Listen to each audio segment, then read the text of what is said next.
Last video में दोस्तों हमने डिस्कस किया था जो first 6 on page SEO strategies थे वो हमने यहाँ पे डिस्कस किया था। हम लोग इस वीडियो में जो हमारा लास्ट 6 है, फर्स्ट 6 हमने डिस्कस कर लिया, हम इसमें लास्ट 6 डिस्कस करते हैं।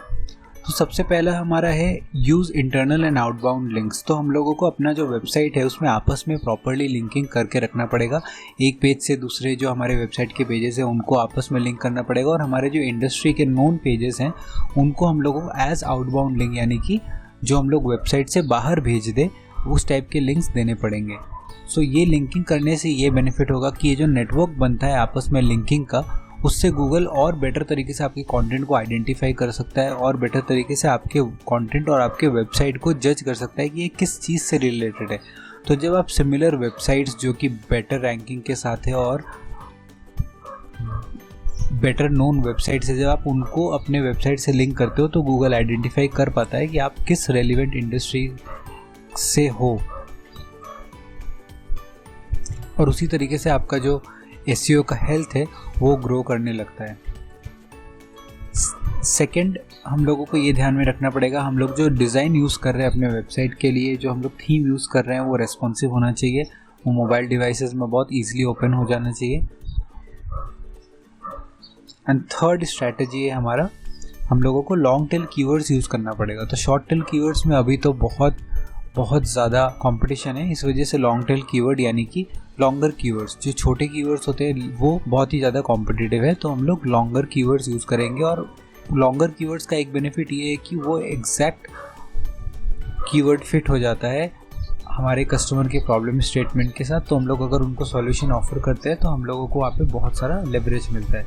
सो लॉन्ग टेल कीवर्ड्स के बारे में अगर आप पढ़ेंगे, so are very specific to your product and to a buyer action. Typically long tail keywords are comprising of 3 to 4 words. Focus on long tail keywords that have relatively good search volume and low to moderate competition. ठीक है, तो हम लोग भी आगे चल के देखेंगे एसईओ कोर्स में कि किस तरह से हम लोग वो कीवर्ड्स ढूंढ सकते हैं जिनमें अच्छा सर्च वॉल्यूम है पर अभी मॉडरेट से लो में उनका कंपटीशन लेवल है। नेक्स्ट चलते हैं हम लोग, बाकी जो हमारे बचे हुए 3 स्ट्रैटेजी से ऑन पेज की वो हम लोग देख लेते हैं। ओके, सो ये हमारा लास्ट बचा हुआ है आई गेस, राइट। सो हम लोगों को कंटेंट को अच्छे इमेजेस और वीडियोस के साथ बूस्ट करके रखना पड़ेगा। सो इंगेजिंग इमेजेस और वीडियोस डालना बहुत ज़रूरी है, उससे हम लोगों का जो बाउंस रेट है वो कम रहेगा और हमारे वेबसाइट पे लोग ज़्यादा देर तक रुकेंगे। और ज़्यादा देर रुकने का एक मतलब है, हम लोग गूगल को एक सिग्नल दे रहे हैं कि जो कस्टमर या फिर विजिटर हमारे वेबसाइट पे आया है उनको हमारा कंटेंट पसंद आ रहा है। नेक्स्ट हम लोग कुछ एसईओ मेथोडोलॉजीज देख लेते हैं।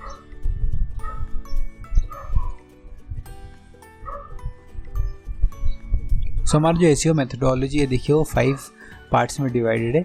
सबसे पहले हम लोग इनिशिएट करते हैं, जो हमारा रिसर्च फेज होता है वहाँ पे हम लोग कुछ एक्टिविटीज़ करते हैं, हम लोग बिजनेस स्ट्रैटेजी, टैक्टिक्स, इन सब चीज़ों को समझते हैं, एक इन डेप्थ एनालिसिस करते हैं, कॉम्पिटिटर एनालिसिस करते हैं, अपॉर्चुनिटी और रिस्क को जज करते हैं। फिर हम लोग प्लान करते हैं अपने एसईओ के लिए, हम लोग प्लान करते हैं कि हम लोगों को क्या करना है, क्या चीज़ें सही हम लोग करना है, किस तरह से हम लोग स्टार्ट कर सकते हैं, और फोरकास्ट एंड आरओआई एस्टिमेशन।